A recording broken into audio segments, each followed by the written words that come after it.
It's time for another episode of Meet the Author podcast. Tonight is a special edition of Meet the Author podcast, but just as enjoyable as all the other shows. On these podcasts, you'll meet insightful authors. And as always, you'll enjoy the casual conversations. You can watch it live, or you can enjoy the show when you have time. We're talking about books and the pangs of writing and publishing them. Now, on with the show.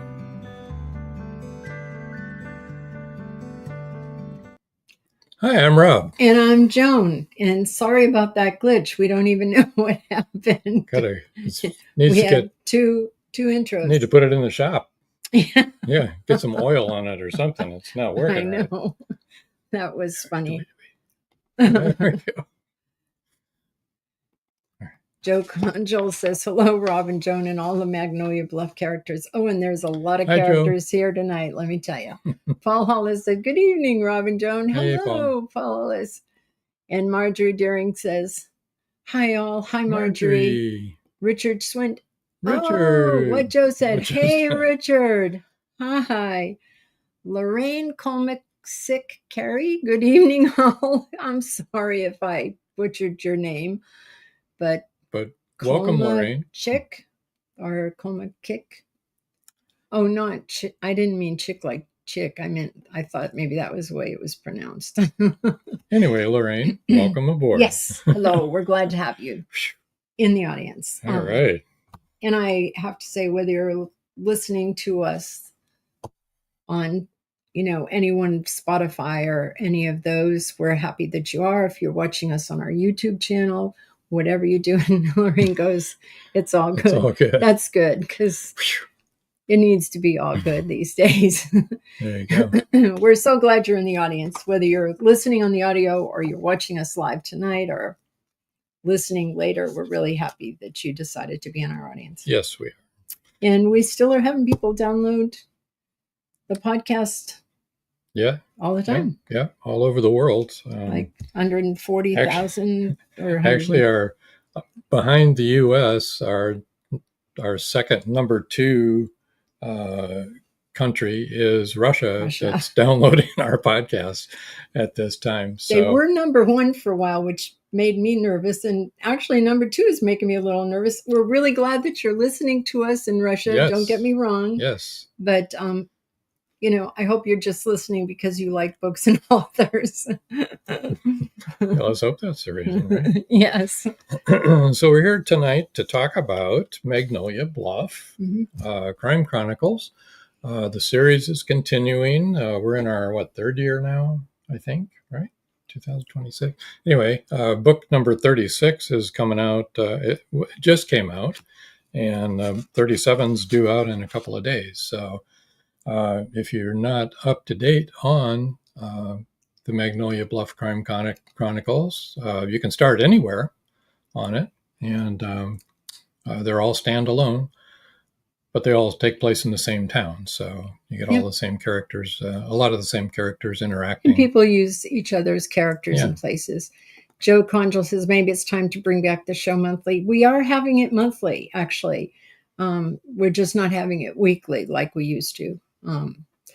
But yeah, it's pretty much been special monthly. Editions are going to be starting to pop up every month. Once a month, so. Yeah. We have one scheduled already for next month from India, and it's a woman who, this is, to me, I feel like in India it would be a job, but I don't know if it would be a job here, but I think she wants to break into the American market, and she reads tarot for people, what kind of jobs they should have, and for businesses, and whether that person would be a good. So companies can guide through tarot, which is like, what? And decide who they are going to hire or not. So anyway, was interesting. She's going to be on a live broadcast from India. Mm-hmm. So she's going to stay up. She'll just like 4:00 in the morning or something like that. She's getting up really early to be on the show. So hopefully we'll get some good support on that one. But anyway, I think we've yapped. Yeah, let's bring on CW. I want to bring in CW Hawes. Hello, CW. Hey. Hey, Robin and Joan, it's good to be here. And I'm really glad that you guys are doing this special edition stuff. And now that you're doing your show once a month, even, that's cool. Yeah. Glad Yeah. you're doing that. Those are special editions every month. And it's just so many people continue to ask to be on the show. And then they tell us about their books or, things like that. And we go, oh, well, that'd be interesting. Or I'd like to know about that. And so Joe Condell says, hi, CW. Hey, Joe. Howdy. And George Dismuke says, I'm here. I'll be late. Hi, George. Give our love to Nadine and woof, woof, woof. To all the doggies. That's all. Yes. One woof for each dog. 3 chihuahuas. There was a woof for each dog. Yes. All right. So, Right. for those that have not really aren't aware of Magnolia Bluff Crime Chronicles, could that be possible? or the underground authors, CW, would you like to give a little synopsis about how we started? I mean, a little synopsis, so we have time to talk about the book. Yeah, don't get me started.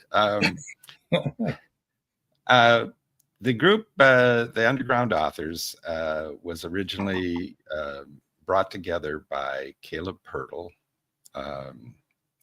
because he wanted to have a group that would focus on marketing. There's our cool logo. And because he felt, and he was right, that if you get a dozen authors together, you have more clout with a dozen authors than you do by yourself.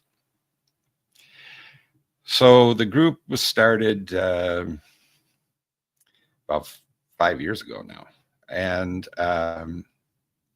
we started doing that, cross-promoting each other's new releases. And, it was good. I know for myself, I got reviews and I got, I think, more reads. So I thought it was a good start. We then decided that, we're writers. So what's one of the best ways you can do to promote your writing? Hey, write something. So we put out a short story anthology, and that was great fun. And I don't know that it necessarily did a whole lot of promoting for us, but it was a lot of fun to do. And the book's still available on Amazon, Beyond the Sea. And it, like I said, it was great fun. But on the heels of that, I came back from a long weekend online writers conference. And at that conference, I learned about the concept of multi-author series. And I said, this would be perfect for our group. And what better way to promote each other's work than through a multi-author series where we can promote the series and each other's books in the series, and then also each other's backlists. So we started pulling together what has become the Magnolia Bluff Crime Chronicles. And this is our fourth season. Fourth calendar year. Yeah. Wow. Yeah. Our fourth season in writing the books. And they have been, they've been great fun. I think the series has kind of taken a life of its own, and and that's good. But I still see it as a basically a marketing tool. But I know, there's others who take a different position on that. But that's basically how it's come about. The series itself is, as you were saying, we have a town that's sort of the main character. It's the town of Magnolia Bluff, and it's peopled by characters that each one of us as authors have made. So I have my special characters, and you guys have your special characters, and each one of the writers in the group has their special characters. And then we can use each other's characters as secondary characters, or however we agree to use them, in order to help fill out the story and to create more atmosphere. But each novel's standalone, as you mentioned. And so you can jump anywhere into the series at any point you want. Or you can just read all the books by one of the authors, if you want to do it that way. Because I would say that each one of us as authors, our books constitute a mini series within the bigger series. I think so. I know ours is. I know everyone else's is. So yeah, each one of us has a mini series within the series. Yeah. So if you want to read it that way. Lorraine says, I've been in anthologies before, but I love this idea. Yeah. Well, it's a great idea. It is. It's an amazing idea. And the town has grown despite all the murders that take place in every book. And Lorraine, that's one thing that everyone agreed on in the beginning, even though we weren't there in the beginning, but this is what we've been told, that they wouldn't kill the main characters off, that there would be a no-kill list of people you couldn't kill. Right. And then, but unless the creator wants to kill them off. Which we have had some authors say, I'm sick of so-and-so, go ahead and kill him. Oh, yeah. Robin. Hello, Rod. Hi, Robin. Glad to see you. Agreed, Lorraine. It's a great way to keep the stories going. Hi, all. Sorry I'm late. That's okay. We're glad you're here. Better late than never. So, yeah, when I heard it, I thought it was a fabulous idea. And in practice, it has proven to be, I think, a fabulous idea. And it's been great for us.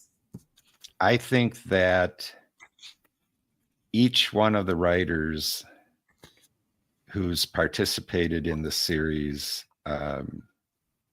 is writing material that is at the top of their game, which I find exciting. That they have their own body of work, but it seems to me, at least from the ones that I've, where I've read their other works, and I think I've read everybody's other works. Nally. Hi, Tom. How are you? That's your empty chair. Yes. We used to be on another podcast with Tom, and he would often leave in the middle of the podcast. He still hasn't fessed up to where he went. We're not sure. But we're not sure. We would come back and we'd say, this is so-and-so, and Tom every Nally's once in a while the chair would move, and, it was pretty interesting. Oh, here's Chris Chrisman. Welcome Hello, aboard. everyone. Bad thunderstorms, so I'm late. Oh, sorry. Okay. we stay safe. Stay out of that.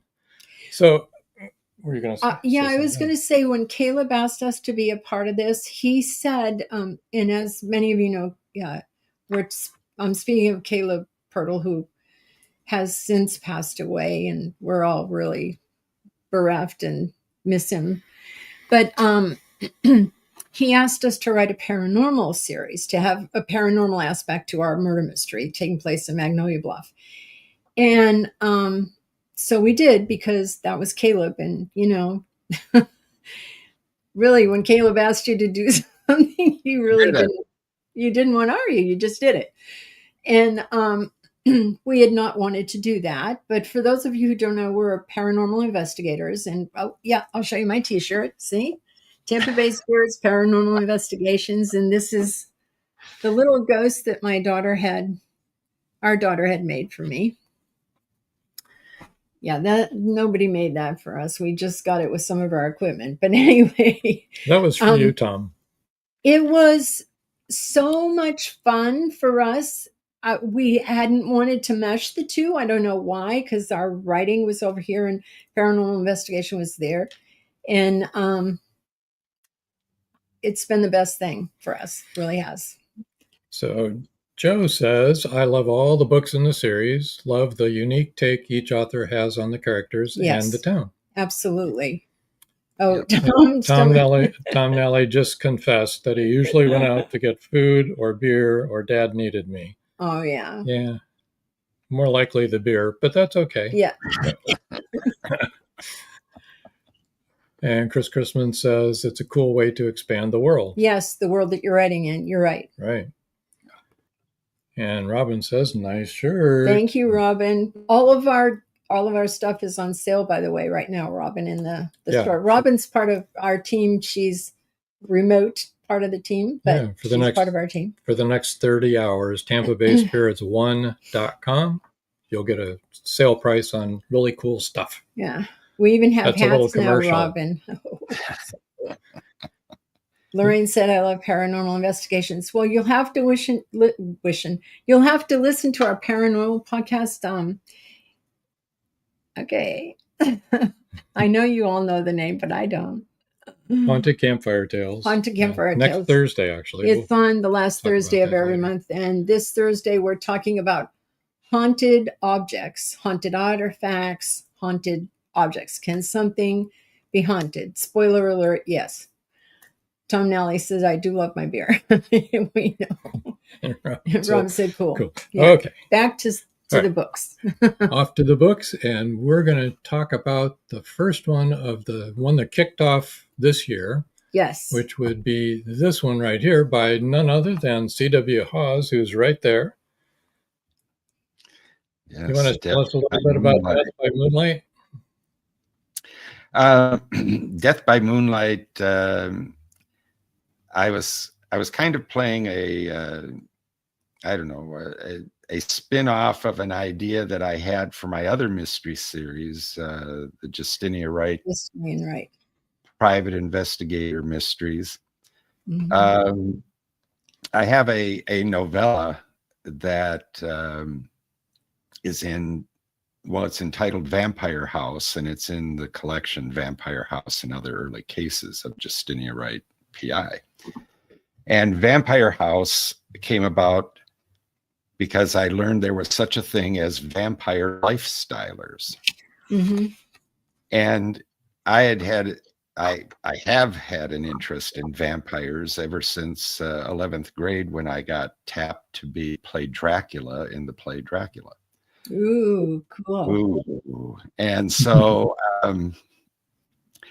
when I found out that there were vampire lifestylers, I said, oh my gosh, I have to write a story about this.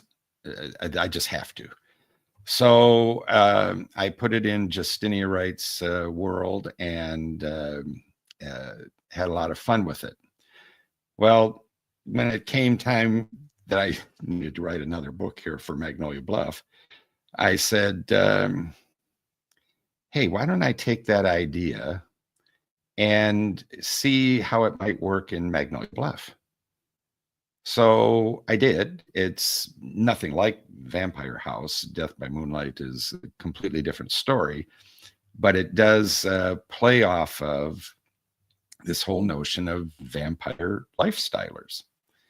And so there's a spooky kind of element to the story.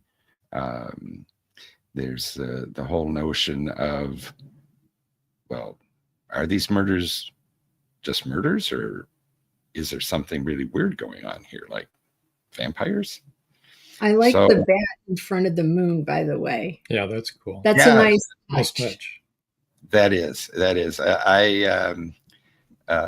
Crispian Thoroughborn of Wildwood Books is doing the covers through this year.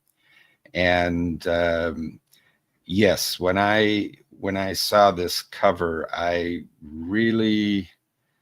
had mentioned, of course, what the story's about, so we could kind of do the cover. And this one, where it had just that little bat and the big full moon and stuff, I said, boy, I yeah, this one is really, I think it. So I think it's a great cover. yeah, I do too. It's a wonderful cover. So Yeah. So Death by Moonlight. It's, Harry and Ember with a Reese Sovereign who is kind of morphing as a character. In the earlier books, Reese was kind of a bumbling investigator, but in Death by Moonlight, he begins to morph into a more competent investigator who actually works kind of in tandem with Harry and Ember. I kind of am taking that from the Mr. and Mrs. North mysteries. I don't know if anybody has read the Mr. and Mrs. North mysteries, but those are fabulous, fabulous mysteries from the, I don't know, 40s, 50s, into the 60s. I think. Yeah, 40s. Yeah. But they wrote them over a period of time, and I think they ended up, I think in the 60s maybe was the last when the wife died. But definitely in the 40s, I remember reading one Mr. and Mrs. North mystery, and I had no idea this was a thing. But during the war, women couldn't get, silk, hosiery, and nylons weren't really a thing yet. So they had paint on hosiery, paint on stockings. Yeah, we still do. I read that, and there's Mrs. North. She's on the bed. She's thinking about the case. She's waving her legs in the air, trying to dry the paint off. And we I'm going, still do that, CW. You can still buy that. Spray really? on. Spray it on. Yes. Oh my God. I said, is this really a thing? Yeah. And I had to look it up, and I said, oh my gosh, this was a thing. And now it's still a thing. Oh my still God. a thing. Yeah. It's still a thing. Yeah. Don't try it. It's like spray on tan. No. It's like spray on tan or something. You use it instead of wearing nylons when it's hot out. Wow. It evens out your imperfections, and it makes your, your If legs it's hot look enough, tan. you'll melt. Well, well, thanks for letting me know that, because this is going in a book. And she'll be waving her legs in the air. So, Joe Conchel says, "Let's hear you, Dracula." I mean, you played Dracula, so. Oh, well, really? So give us a quote from the book with your Dracula voice. You don't have to do it if you don't want to. Well, yeah, I do. Now you do. My favorite line from the play. All right. Okay. All right. Let's see if I can get this right now. Listen to them, the children of the night. Such music they make. Oh my gosh. Right. Very that good. was good. Awesome. I bet you guys didn't think it'd be that good, did you? But it was. Lorraine said do it too. That was so good. Good job. Robin said fabulous. It really was. Marjorie Deering said bravo. Joe just got a shiver. Lorraine said that's good. Joe just got a shiver. Oh my gosh. Wow. Did I say Chris Christmas said nice? Yeah. Okay. Oh my gosh, that was really good. Well, yeah, so this book of yours, I loved it. And we don't want to give away any spoilers, but there are two women in here that actually need to use Harry's. How did that happen on airplane mode? Anyway, they need to use Harry's. Is it a hard loan company? What is it? His hard asset loan hard business. asset loan business, which I've never heard of. I learn things when I read your books. That's really great. I'm putting this on, airplane mode, you guys. So. Oh yeah. Okay. It could get very noisy very fast if I Okay. don't. Anyway, that's book 30. That's your book is book 32 in the series, but 32. it's the first one of this year, Yes, it of this is. season. Yeah. But these two women are beautiful and they have Mhm. interesting names. Do you mind telling the audience what their names are? Oh The my two God. women? I'm just drawing a blank. You tell them if you remember. Remember I what don't- they are? I'm None drawing of a us know. blank. Okay. Anybody else read the book? No. I've read the book and I honestly can't remember them right now either. I love their Oh my names God. though, and now I don't know what we're Oh all my old. God. That's the reason. Why can't Ah, no. It's not in there. Their names aren't in the blurb. Dang it. Okay. oh. Anyway, they've got really cool names because their names are very old fashioned. Yes, That much very old. very old fashioned names and very maybe you want to say Victorian sounding. Yes. Well, they're into Victoriana. They are, and they dress that way, and it's Yeah. really, really cool. Oh my God. Robin Madridge says, "Oh my God, I'm peeing my pants." No, you can't say that. You know, Nope. the thing is, Chris Kurtzman goes, "Old age memories are very Birch, yes, it is. But also, Chris, as an author, and almost all of you on here right now are authors, you know that you've written a book, you're done with that one and you're on to the next, even though you're still promoting this book and everything. Yeah. And dang it, if you can remember the names of all the characters. It's like That's Now you know what just popped into my head is What? the sister of Yeah. Valdis Damien Van Dyne in the Pierce Mostyn series. Her name's Clovinia. Oh, is one of them Lavinia? Well, boy, That's it's we should ask Marjorie. Where's it's Marjorie? Lavinia. Marjorie. Is. yeah, where's Marjorie? Marjorie, Marjorie's pull right up here. that character list. No, they're not in the character list. No, they wouldn't be in there yet because they're new. Oh, No, yeah. they're not in the I character don't know. list. She's He pretty quick at said, getting them Chris in there. Kurtzman says we all get it. She just LOL. did an update not too long ago. I know. Yeah, but I Okay. just looked and they aren't in there. So Okay. Oh, We better kind of move along. Is there anything else you'd like to say about your most recent entry? read it. my most recent entry. Yeah, read it. It's available on Kindle Unlimited, right? Yep, Yeah, always it's free on Kindle Unlimited. Unlimited. It's in paperback if you like paperbacks. And yes, I certainly would appreciate a read or a sale. I did have one reader make a point the other day, and she said, if I can remember what she said, that reading free on Kindle Unlimited really, that hashtag free on Kindle Unlimited really bugs her because you have to pay for Kindle Unlimited, so it's not really free. It Well, isn't. that's true. You do So- have to pay for She Kindle says, Unlimited. I prefer that you say it's available on Kindle Unlimited. Well, what Oh, I I say, see. Always what I free on say Kindle is that- Unlimited.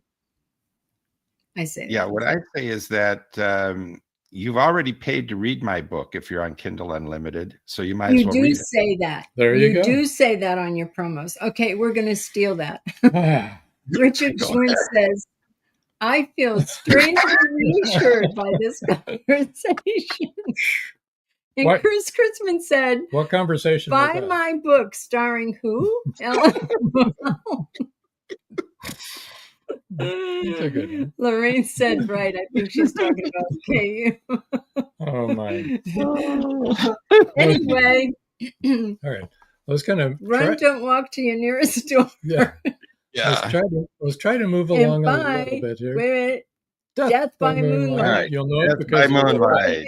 There's a lot of interesting there's characters. a bat on the cover, and we're batty, so Okay. you just make the association. So the next book to come out was Something Fishy In February. Magnolia Bluff. February, And KD that is McNevin. by Katie McNiven. I read this book Also, it's very Well, you good. can give a review on it then. I have. Do you remember what it, no, I mean, do you remember what it was about? Yes, I actually do. But okay, read that and you'll understand why. I don't know whether I can read it or not. All, all evidence points to one man, but is he truly the killer? Maddie is determined to find out at any cost. When Soren Royal There you go. Our grandson's name is Soren. lays out his plan to build a tilapia Tilapia. farm on the outskirts of Magnolia Bluff, Texas, he meets much more resistance than expected from his friends and neighbors. The situation spirals out of control when Soren's wife discovers his body at the back of their house. Whoa, was he alive? Oh, run over by a rented digger. All the evidence points to one man. But is he the one who killed Soren? Deputy Detective Maddie Dawson-Baker questions whether they have the right man tagged for murder and digs her heels in despite her peers' objections. To complicate matters further, an intruder breaks into Maddie and John's home and attacks Maddie. So that's basically the gist of that one. That one. That's Then book 33. Murder She Glamped. Book 34. Would you like to read about that one? Sure. Can you read it? And I've read this one too, and I really liked it. A lot of things came to fruition for our protagonist in this. Well, not ours. I mean, it's April Nunn Coker's, but you know what I mean. The royal ours. There's a beautiful Texas Hill Country Resort, which, by the way, and I've spoken to April about this, her character should have known better than to go there again. She goes with her vintage camper and her dog, a month-long vacation. What could possibly go wrong? Yeah. Well, Murder She Glamped might give you a clue as to what can go wrong. Want me to read it? No. Okay. Mamie West accepts the temporary job of managing Hayden's resort campground office and store. She is excited. Not only will she be back in Magnolia Bluff, but also closer to Officer Nick Vandigan, who's that good-looking guy with the mustache on the cover there. But soon after she gets her vintage camper set up and her dog settled in, a body is discovered in one of the RVs. Who's surprised? Is anyone surprised? Because all of our books about murder, all of them. While police scramble to track down a suspect, another woman is murdered, leaving a little dog homeless. That's the worst part. Mm-hmm. And other campers fearful. But somebody took him home, don't worry. Meanwhile, a motorcycle rally gathers at the resort and a little girl's hedgehog gets loose. That was a fun part of the book, actually. Well, there were a lot of fun parts, but the hedgehog, I really enjoyed that whole thing. Not once, but twice, because you know what children are like, with Mamie ending up caring for it. So is a Mexican cartel responsible for the murders? Can Nick keep Mamie safe? Will she survive another kidnapping? Yes, she was kidnapped in the first one, too. Poor Mamie. Anyway, both of those were really, really good reads. Oh yes, yes. And each one has a very different style. Yes, but, very different. Very different, but both were very, very good reads, and I certainly enjoyed both of the books immensely. So, Joe Conjo looked yours up. CW characters. Hey, Joe! All right. Augustinia, not Lavinia. Augustinia Faber and Hester Galt. Hester Galt, yes. Thank you, Joe. Well, thanks, Joe. Thank you. Joe is a plant in the audience. Oh, my gosh. Okay. They were both. No, they were very good. They were both very good, and each one quite different in style. Yes. And in the storyline. KD's book was, dealing with the sheriff, Maddie, deputy detective Maddie, and April dealing with a amateur sleuth and a police officer. But the two kind of sort of working together, although I think Mamie has the lead there. Yeah, she does. She does. Yeah, they were very, very good. Some of us should have figured that out a long time ago. Never mind. Anyway. Way to go, Joe. Robin said, way to go, Joe. And Joe Conjal said, someone had to save you people. That is so true. And Marjorie Deering said, how soon we forget I was searching, but Joe beat me to it. Yay, Joe. Chris Chrisman said, aren't you younger than the rest of us, Joe? Oh. I think Joe is. He is. He's like the baby in the group. He's like a little kid. Oh, gosh. My goodness. All right, let's see. Then this is our book, The Hill of Sacrifice Souls. Oh. Okay, talking about the cover. Yeah. As you can see, there's down at the bottom above our name is the altar. It's a stone altar. The stone altar. And that's blood on it. There's blood on it. And down, yes, and I'm laughing. There's something wrong with me. Down in the down below is the quarry that's filled with water and other things. And other things that are a result of the altar. Yeah. But Chris Pan, of course, did our cover as well. And we're very happy with it. We have 3 comments. Let me get those. Oh, Joe said, not that far behind, though. And ROLF MAO, and I won't say that out loud. I did peeing already. That's enough. And that was from Chris Chrisman. Robin Madridge. Ooh, yes. Ooh, on that cover. And this is pretty much the way all of our haunted campfire things go, too. It's like crazy. Okay, so The Hill of Sacrifice Souls features like I said earlier, Caleb asked us to write about something paranormal. So we wanted to write something about paranormal investigations because we are paranormal investigators. And so we featured our actual team, Tampa Bay Spirits, but of course with fictional characters, not with anybody that's actually in the group. And but all of the equipment that we use and the attitude of the 2 main characters who are the paranormal investigators, that is very, very real, very procedurally. That's how we procedurally do it. Is the way we do it, and the complaining that's in there is the way we do it too. There's one time where, Lorraine said, "Oh my God, I'm in Tampa Bay." Oh, Lorraine, that's so cool. We'll have to do book signings together and stuff. That'll be fun. Yeah, see, look, Tampa Bay Spirits Paranormal Investigations. You can find us on Tampa Bay Spirits 1.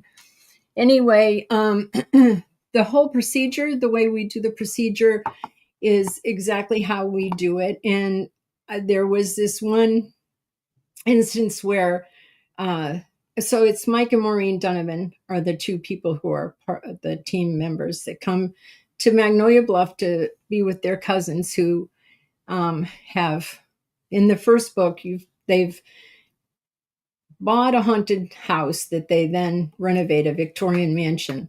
And they asked their cousins to come there to help them. And so anyway, this is the second book, and we already know Maureen and Mike, but in the first book, the Victorian mansion has like 4 stories. And when we do an investigation, Tampa Bay Spirits in real life, we go up and down the stairs with all of our equipment, and we set up static cameras wherever we need to set them up. And after a while, if it's hot and you're going up and down flights of stairs carrying equipment, you're not really happy about it. And so at one point, Maureen yells down the stairs and says, "Remind me again why we do this," because that's very, very real. So there's that pretty real part in both the books. And though I have to be honest and say we've never dealt with sacrifice souls ever. No, we steer clear of that. Mm-hmm. Yeah. Well, I mean, we've haven't had that experience yet. Not yet. I don't think we've avoided it, but we've just never had had that kind of experience. I'm Right. sure there are. I would say that having read both of your books, of course, that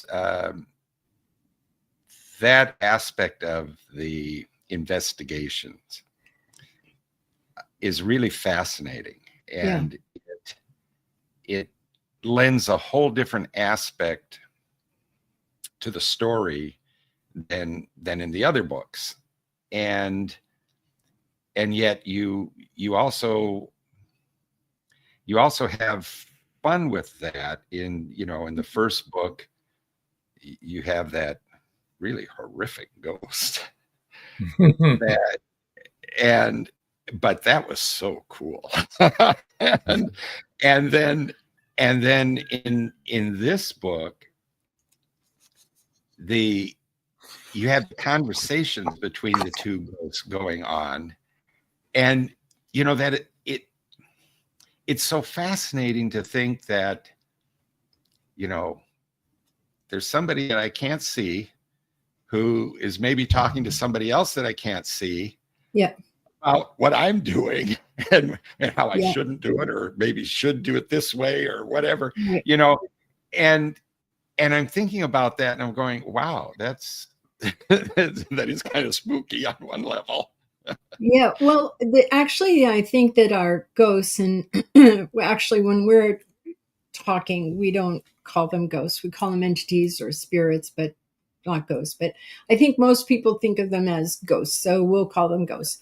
And and so through all of our investigations, and some of our investigations are repeat, where we go back to the same places, we actually get to know the ghosts that are present there.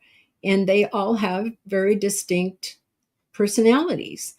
And you get to know them. And so that's what we did when we wrote these ghosts. We gave them their own personalities. Yeah.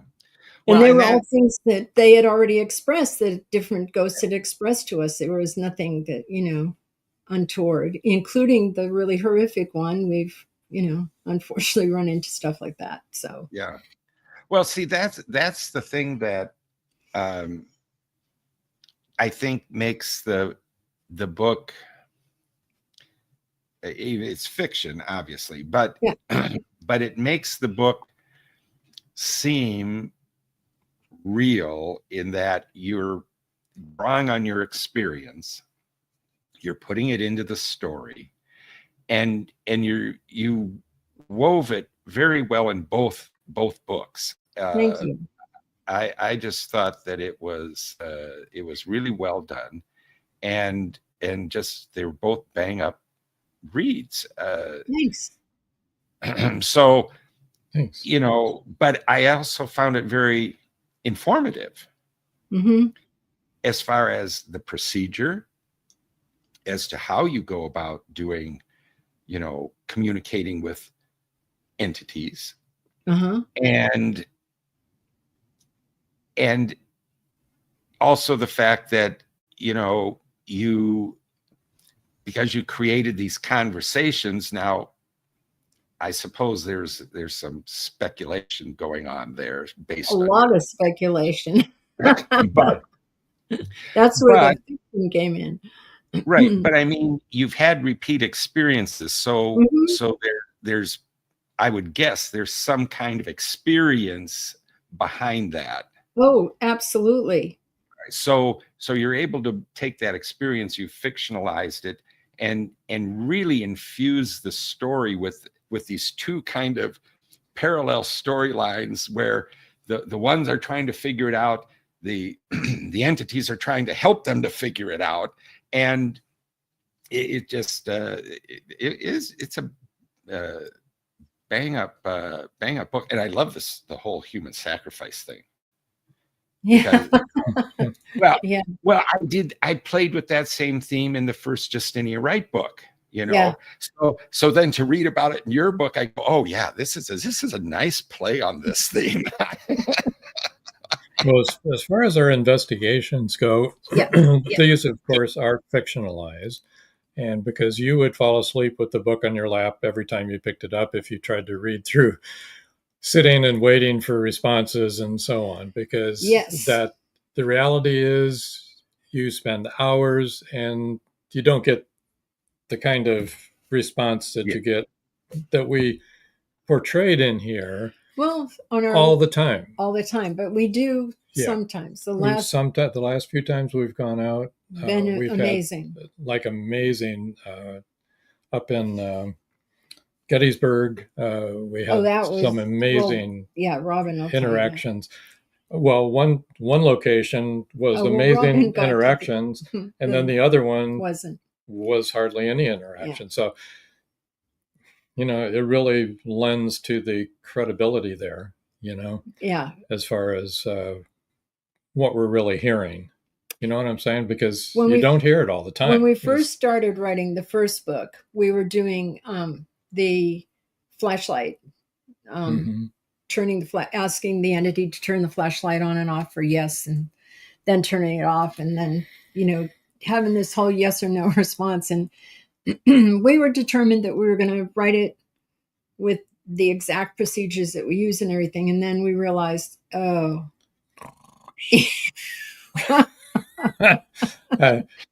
Yeah, it's a lot of work, and then going this through got and boring really fast, and this was only the first 5 minutes. Yeah. We're like, okay, yeah. Well, plus with investigations, going through all the data afterwards is a week-long process. A week, you know, it depends on how many.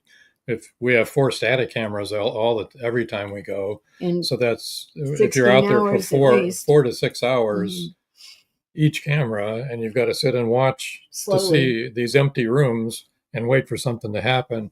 It's pretty tedious, you know. Yeah. So yeah. There's a lot to it, and it's not very.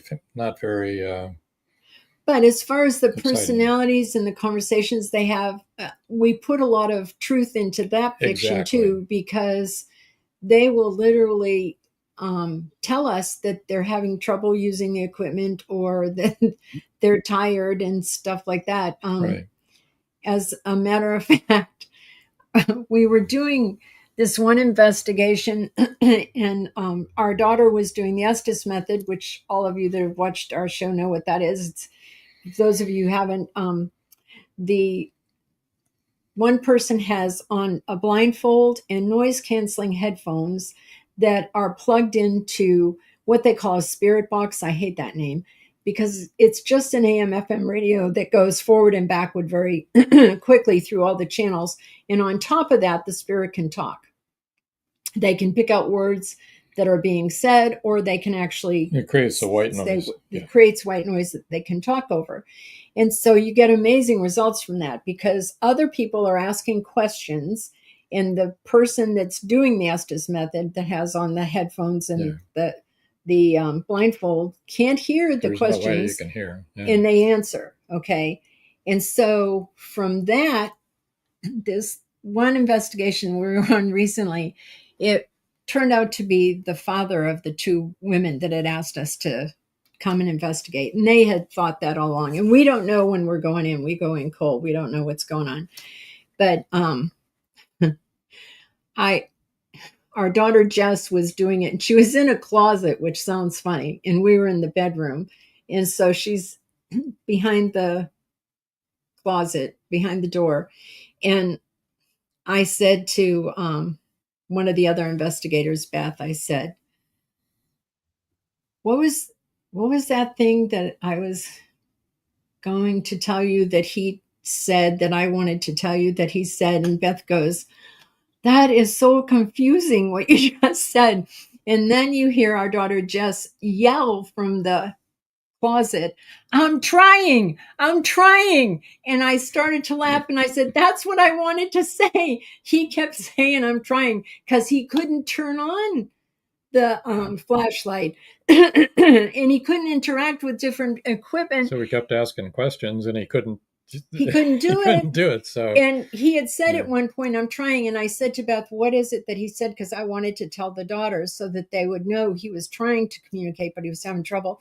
And I couldn't remember. And he yells it through Jesse in I'm trying. I mean, that was hilarious. I mean, that was so funny. And that shows the personality that they have. You know what I mean? It's just stuff like that. It's like, holy cow. Yeah. Do you want The plot, well, it opens with it thickens. it opens with someone getting sacrificed in a very real way on that altar. And you know, the It's person just outside. It's at a quarry just outside of Magnolia Bluff, Texas. Mm-hmm. Oh, look at who's here. Paul from Paul, host of Down Under Interviews, author. Hi, Robin Joan from sunny Sydney. Paul. Hey, Paul, how are you doing? Let's see. There's a bunch that we didn't get in here. Joe says, all three of these covers are awesome. Kudos to Crispian. Amen. He does amazing stuff. And Chris Chrisman said, yes, great covers. And then Chris Chrisman said, you're writing your experience into the stories. Yes, exactly. And he said, it makes it real for the reader. Marjorie said, coming from Dracula, we should respect that. Yes, we should. Robin Matrix said, yes, Gettysburg. She was at the Gettysburg investigation. Okay. Robin says, so Magnolia Bluff has a high murder rate. I see. So high that what CW did in his story that we just spoke about is that he brought in people from, other places. In Death by Moonlight, the whole idea is that there have been 7 murders always when there's a full moon. And so another full moon is coming up. And now the question is there going to be a murder from Magnolia Bluff? Yeah. Yeah. And there's another comment. Paul says, I'm good. Outback Odyssey official release tomorrow. Paul's new book. Paul's new How book. exciting is that? That's awesome. So he had 7 of the murders from out of town. And we didn't know what each other was writing. Certainly didn't know that he was writing a spooky murder paranormal one. And we were writing definitely different than our last book, A Sacrifice, and a guy who feels like he feels like this Naluka Cheeto is the way it's pronounced by Choctaw. It's a dark spirit that is a soul eater, and it eats the souls of those who are depressed or have done bad things. And this poor guy has done both. And he's been listening to a podcast for years about sacrificial stuff. Podcast. Podcast. And so now that character is really great, you guys. Thanks. The bad guy. He is really well drawn. We should bring him Thank back you. as a ghost. Thank you. Well, I don't want to I don't want to have any I don't want to have any spoilers, but read the last line of the book. Joe Conjal said, lots of murders. As one reviewer said, Magnolia Bluff is the murder capital of the world. It definitely is. Robin said, LOL, Joan. And then Paul from Down Under said, more people dead than alive in Magnolia Bluff. Well, so we had our murders, all of our murders, except for one, being from out of state and out of Magnolia Bluff. Right. So we didn't reduce the population by much. Yeah, because we didn't. Though, before we started writing, I had said to Rob, "Ooh, I want you to put so and so on the no-kill list, who was a secondary character in the first book." and she wasn't on the no kill list, and he said, why? And I said, because I want to kill her. But she was so That's nice. only an underground author But she was so nice. conversation that you can have. You can't kill this person. Oh, why not? Because I want to. Anyway, Hill of Sacrifice Souls. Again, it's available on Kindle Unlimited and also paperback and ebook as well. And put up CW's again. And I really like that one too. That's CW's really Death by Moonlight. Okay. All right. Let's get the last couple here. This next one is It's out now. Win Some, Lose Some by Cindy Davis. And let's see here. The R&R in Alaska was great, but Hannah, Bliss, and Whitney are happy to be home until they walk into the house and find a strange man dying on the braided rug in the living room. The resident ghost has no idea how he got there. So more ghosties and murder. Mm-hmm. Yep. And in June, Linda Pirtle's coming out with her next. We don't have it. That'll be book 37. Joe, do you remember the title of her book? Because he might. If she's even mentioned anything to anybody about it. Yeah, I don't know. But anyway, hers will be out next. Does writing a murder mystery book together make for a happier marriage, Rob or Joan? LOL. I think so. Don't you? Yeah. We have fun doing it. It's a hobby. Yeah. It's like, we have two very expensive hobbies. Yeah. Ghosting. Writing Neither murder one mysteries pays anything. and don't get paid to do either and one doing paranormal investigations, which we do for free, by the way. Anyone listening that has a problem in the house, we're not this silly when we're in your house doing an investigation. We take it very seriously. Sometimes. Okay. Occasionally. All right. The funny ghost. We may get pretty silly sometimes, but that's usually the ghost's fault, to be honest. That is true. That is true. So, CW. Oh, Joe found it. Book Swap Shop Murder by Linda Pirtle will be out next in June, Okay, about perfect. June 20th. It should. Thank you, Joe. Yeah, that's just No, we can't pay you, Joe. Mm-hmm. Anyway. Let's see. We got the covers. We talked about that. We're going to be using Eva Lancaster coming up for next year, pretty much, Yes. right? Yes. Okay. For our covers, for the most part, I think. Okay. Well, what we didn't mention about your book is that Ember and Harry have had twins. Oh, yes. Yes. And now they're trying to take care of the twins, and they've moved into a big new house, and she has all this stuff going on at church because she's a pastor. I don't know if we mentioned that. And besides his doing his hard asset loan company, he has, of course, the really good wood-fired coffee shop and ice cream emporium. And what I like in the book is that CW keeps making the joke. Somebody will say, and they're in the coffee shop, and they'll say it was really good, and Harry's like, I've never heard that before. I love that because that's very real. I can hear somebody say this.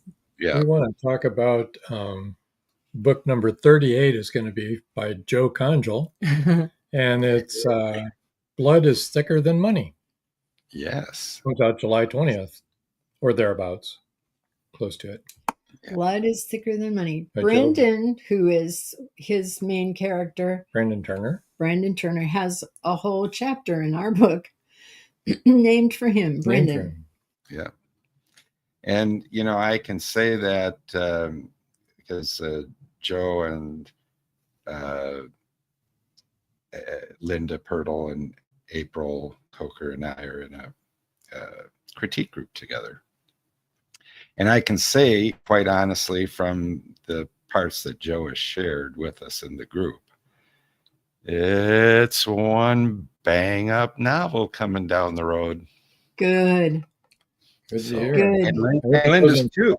I hope And it doesn't Linda's start like the last one did of his.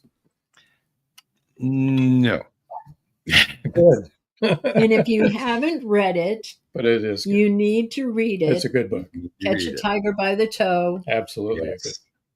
You read the first chapter and you go, he did not What? do that. That did not just happen. It's a real curveball. You don't expect it, that's for sure. No. It's but no, both what Linda shared in the critique group and what Joe has shared regarding their books coming out.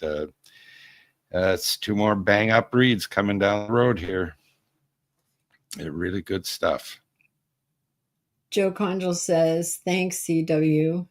My pleasure. And Thanks for writing.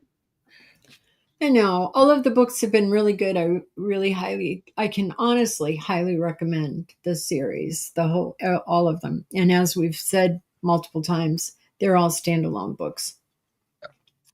And they are. And, this was a good one that you wrote. They've all been good, but this was different. Your book, CW, had a different vibe to it than the others.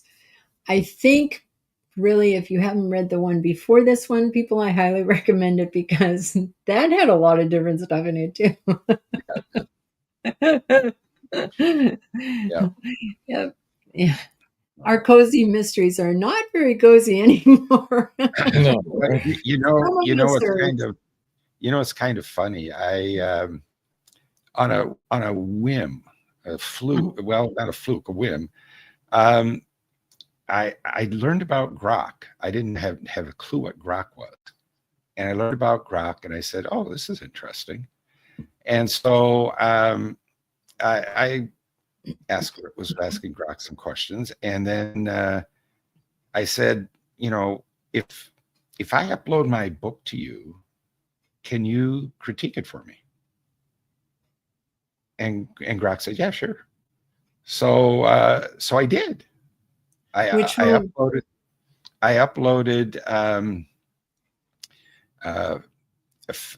uploaded Festival of Death from Justinia Wright's series. I uploaded that one, and grok came through and did this whole really detailed analysis of the book. I was blown away. And what grok said is that this is a cozy, I think a cozy noir hybrid. Huh. You invented a new genre. And I was thinking about that, and I'm saying, well, yeah, I guess that fits. And then I was thinking about so many of our Magnolia Bluff books, which we call them cozies, but there's very few of them that are cozies. I think Rox and Charles, their books are cozies. The Cindy's are definitely cozies. But I think basically the rest of ours are thrillers, or they're some kind of cozy, noir, hard-boiled hybrids. Oh, Kelly's are definitely a hard-boiled hybrid. Right. Yeah. So I think that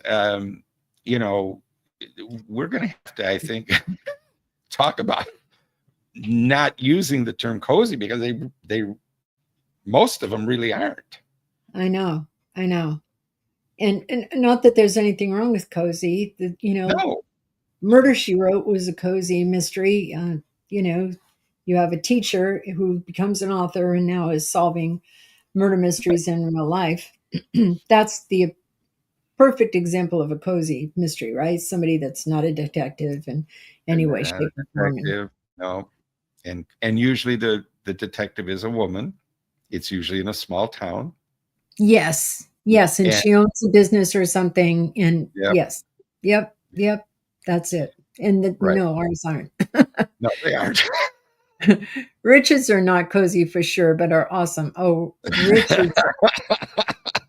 Richards are definitely not cozy. And what I like about Richards is that talk about writing from experience. Right, You right. get, you Yeah. get his experience. He's actually a psychotherapist, a retired one, but he started writing these books before he retired anyway, but that doesn't make any difference. He has all that knowledge, and his protagonist is a psychiatrist and teaches psychiatry in the only college in Magnolia Bluff, because it's a small town.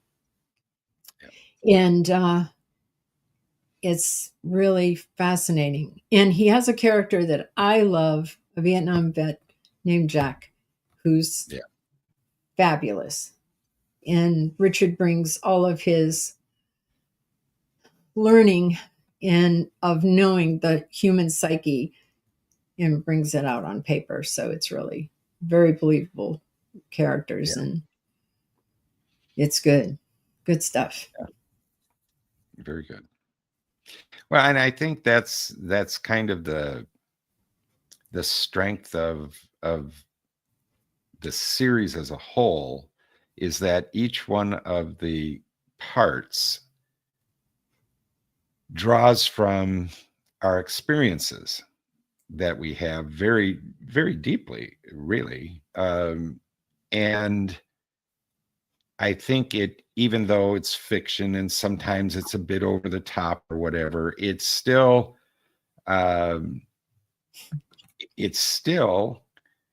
makes the books believable. Yes, because they're real. There's authenticity, right? Yes, there's authenticity. So you have, Richard's books where, he draws on his therapist background. Yes. And it makes the characters and their motivations so real. And, you look at the couple books that Caleb wrote. Man, that guy drew from his whole life experience and distilled them into those books. And it shows. Yeah. It shows. And, we could go just all down the line looking at everybody's experiences in life and how they've distilled them into the books. And that's what makes them such great reads. And they all take place in this one little town in Magnolia Bluff in Texas Hill Country. And so you get the whole feel of that part of the country. And it's really fun. And I just realized that we introduced a new character, a detective from Austin who comes to town looking for a missing person. And I don't remember her name either. Oh boy. But it was a good one. But I like her. I do like her. I can remember who she is and what she's like, but I can't remember her name. And that's really funny. But I had to tell you that because I didn't remember her name. Anyway, Richard said, "Thank you, Joan." And you're welcome, Richard. But Carpenter. Yeah, I know. Detective Carpenter. Detective Carpenter. What? Nancy Carpenter or something? Yeah. Oh, everyone knew her as Nancy. All right, Nancy. Also, I love Richard being part of the Underground Authors because we really need a psychotherapist at our meetings.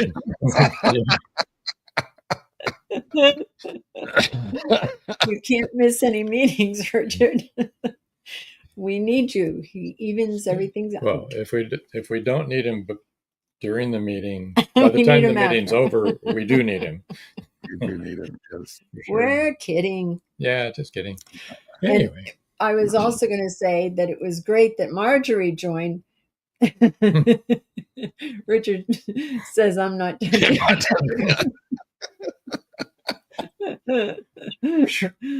Marjorie Deering is in Paul Hollis, our new members, and their books will be coming out this year.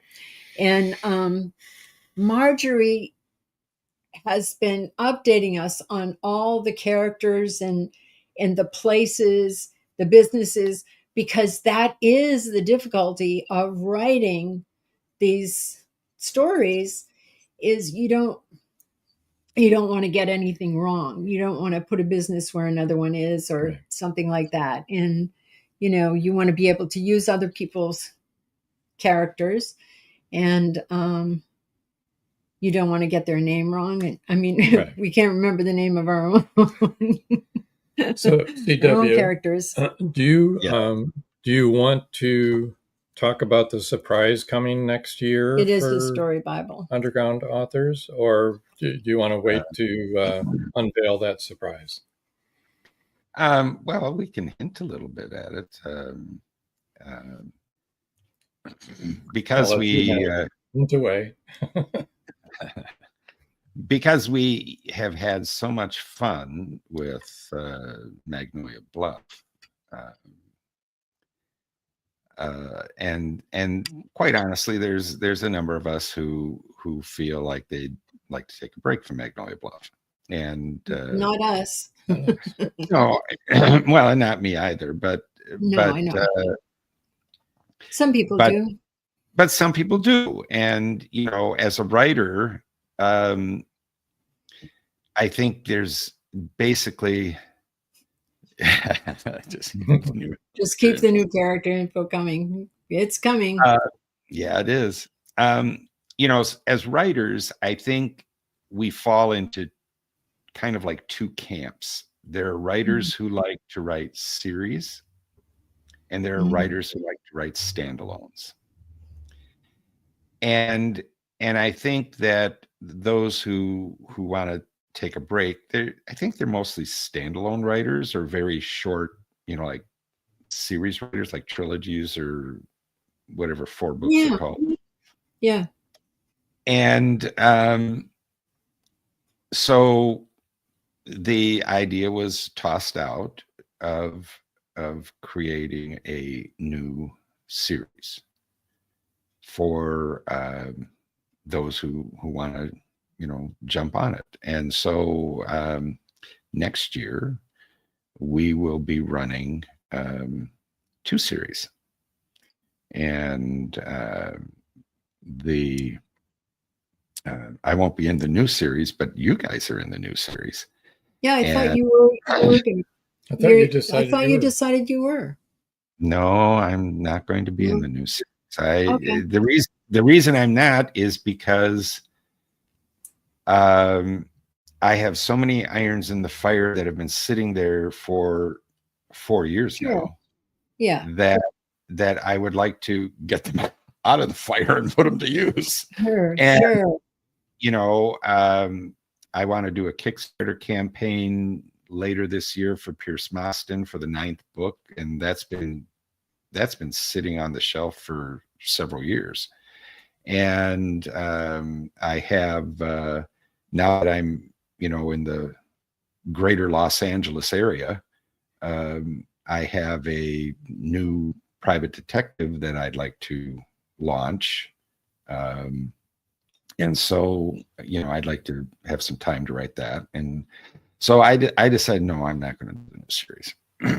But Richard will be doing it, and we will be doing it. You're going to be doing it, yes. And Linda Purtle, Brox and Charles are doing it. Cindy. And Cindy, yep, Cindy's doing it. Kelly. So Marshall. Kelly Marshall, yep. Yeah.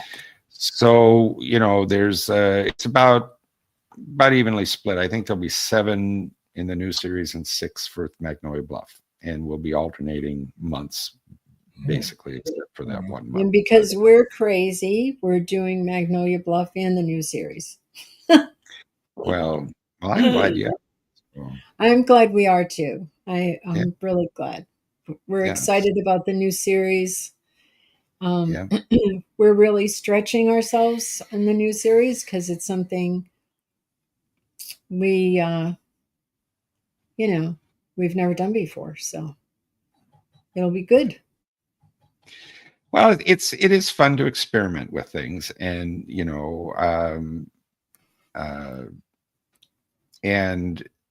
I know for myself, I like writing mysteries, so I don't have a problem just keep churning mysteries out. But I also like other things too. I have a post-apocalyptic series, and someday I'd like to get back to finishing that. It's on pause right now. I have Pierce Austin Paranormal Investigations, and I love writing those books. They're just kind of wacko, over the top, Cthulhu mythos monster books, but I really like writing those. And like I said, I have other new projects that I'd like to launch. Well, we also are going to be working on at the end of the year the Christmas anthology, right? Yes, For next year. Yeah, I've already thought that one all out. I just have to get his okay. I know exactly. I know who's going to be in it. In December, we'll have a Magnolia Bluff Christmas anthology. No murders. No murders. No murders. It can be crime, but it's no murders. Robin Major said Marjorie's going to have her work cut out for her, or is she only doing the one series? She's doing one series. She's got to keep track of all of it. Marjorie. Yeah. I think it's just doing the one series. Right now, I only see myself working on the Magnolia Bluff series, at least for now, Robin. It's okay, Marjorie. There's not going to be a whole lot to keep track of, so don't worry about it. Yeah. Robin Majors goes, Christmas, yay! Yay, yes, indeed. Yeah, and the new series is really a whole different approach than Magnolia Bluff. It's really, I would say, radically different. It's very radically different, and we won't be using each other's characters or even places. Which sounds weird, I know, because it's a series. So how can it be a series? Well, it all takes place from one central place. Let me just say that, and it's going to be different. Yeah. So we got a lot coming up, everybody. A lot is coming up, and got a lot of work to do. Yeah, but and this is I think the fun side of working in a group of authors is doing stuff like this, and so I think that helps to keep us all as creators energized. Yeah. Richard Schwinn said, I've just finished one of Marjorie's books. Wow, I want her to write a lot of books for the underground authors, right? Isn't she so good? She's really good. Yes, there is not a bad author. Paul Hollis is another author. If you haven't read his Hollow Man series, I highly recommend it. He writes for underground authors, and he is excellent. He really is. Yeah, and Paul dived into the November Magnolia Bluff book this year, and then next year will be in the new series.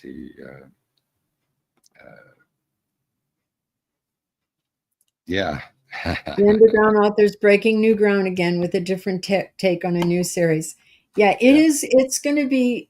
It's different. I like it though. I mean, well, obviously I like it, but Marjorie says, "Oh my, thank you so much, Richard." She's a really great author, and so is Paul Hollis. He really is. We really are. We have a lot of very good authors. Right. There's a lot of talent in the underground authors, and I think that we can leverage that, and I certainly hope that we continue to do that, so that it promotes us, and as things turn out, we hopefully can pull in more authors and do more things. Yeah. Do more of these series, that are fun. But yes, definitely the whole underground, the Magnolia Bluff Crime Chronicles, definitely they are all a mini series within a major series. So that's really cool because you can follow along with the characters and see their growth. And that's really great. That's one of the things I mentioned, is that Harry and Ember now have, twins, and they started out where they weren't even dating. And yes, 4 years later, they have twins. 4 years And later. and that's really great to be able to do that. That's why I like series. That's why I like reading series. In a book, you should see some growth, right? And you should see some change. But when it's a series, you're going to see a lot of growth and a lot of change. And that's fun to watch and to see it unfold. Right. Exactly. Well, so I've enjoyed that. This has been really good. Mm-hmm. CW, thank you for joining us from all the way across the other side of this country. Yeah, from where you guys. Robin Major said, agreed, Joan. Yeah, it is. So there's a lot to look forward to in Magnolia Bluff and from the underground authors, and good stuff happening next year. Yes. Yeah. Joe Conjal says, what a great show tonight. Thanks, Rob Jones, CW, and all the underground authors writing this fabulous series. Thanks, Joe. And Paul Hollis says, great and fun show as always. Thanks, Joan, Rob at CW, and all underground authors. Including yourself. Yes. And Lorraine says, great show. Thank you, Lorraine. Yeah, you should send us an email or drop onto our Facebook page or something so we can, do something, Lorraine. Right. We like doing things with other authors in the Tampa Bay area. Right. Rob Matrix says, enjoyed the show too. Sorry I was late. Thanks, CW, Joan, and Rob. Thank you, Robin. And Marjorie said, loved it. Thanks, Marjorie. Thank you. Lorraine said, I will. Good. Yeah. If you like paranormal stuff,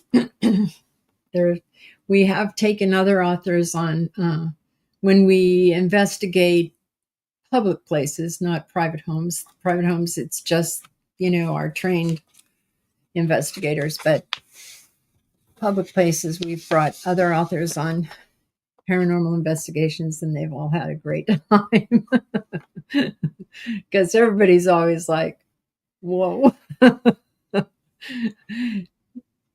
It's really different in real life than what you see on TV. That stuff is crazy because it's like, what are you investigating for if you're going to run screaming out of the room or down the hall? Or right.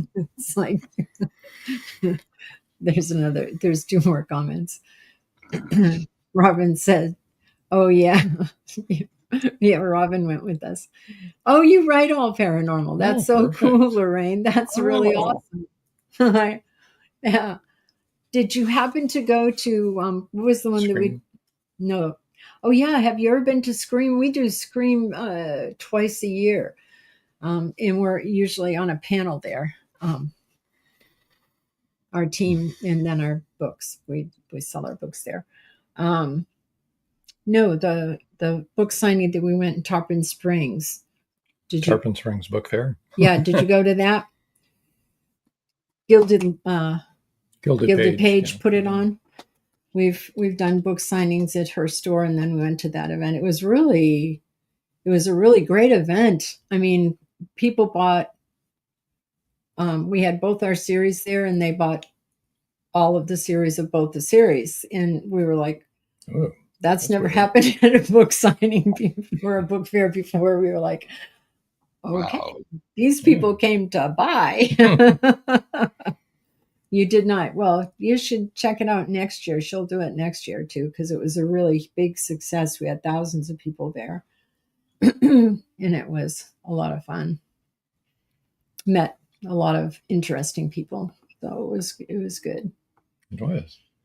So I guess, unless you have something else you want to talk about, do you have anything else you need to say, CW? I'm good. Thank you for having this special edition. I certainly appreciate it, and was glad to be here, and I had loads of fun. Robin said, never heard a Scream, although I do a lot I of do it. a lot of it. Scream is a convention like Comic-Con, Well, it's a except horror. all for horror. Yeah. And CW, you should bring your books to it. I should. Yeah. should. I'll have to check it out and Yeah, and it's see where twice. they. It's usually twice a year. The promoter usually does it twice a year here in Tampa. Yeah, I'll have to see if they just do it there, or if they do it out here too. It's just here. It's just local. He's a local. Just local? Well, then I'll have Amtrak and head on over. There you go. It's a lot of fun. I mean, it's a lot of fun. They have a lot of movie producers, and they show clips from the movies on the big screen. And he said next time he wants us to do like some clips from some of our investigations. He wants to put those up on the big screen too. So that'll be fun.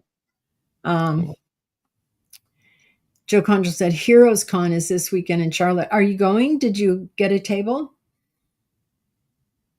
Robin Madrick, great. I'm doing Comic Con in Hershey next month for the Shadow Journey and American Family, the Viking King, the Viking Saga, and the Castle series. Oh, how fun. That's fun. Next month.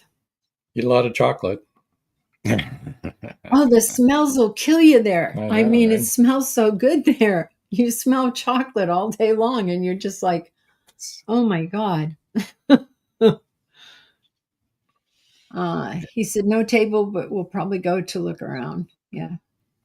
Yeah, it's fun. Doing concert is fun. Yeah. Sometimes you don't sell much, but sometimes you can. Like I said, this one was just the books, and and people came to buy. I was like, pretty cool. Wow. Imagine that, a book fair. Book fairs. Yeah, book fairs usually you don't always sell really well, but these people were dedicated readers, and they came to buy. Robin said one more thing about not the American Viking stage that popped up on its own. Oh, that's of funny. Course it did. Do Robin. Yeah, haunted Facebook post. I know. That's what I was saying. Do. Okay. Are we really winding down? We're really winding down. Okay. Has everybody said everything they need to say? I guess until next time. That's all, folks. Bye-bye. Good night, everybody. Thanks for coming. Yeah. Thanks for joining us for this special edition of Meet the Author podcast. Watch for more episodes in the future. In the meantime, you can enjoy episodes like this at indiebooksource.com or on YouTube at Meet the Author Podcast.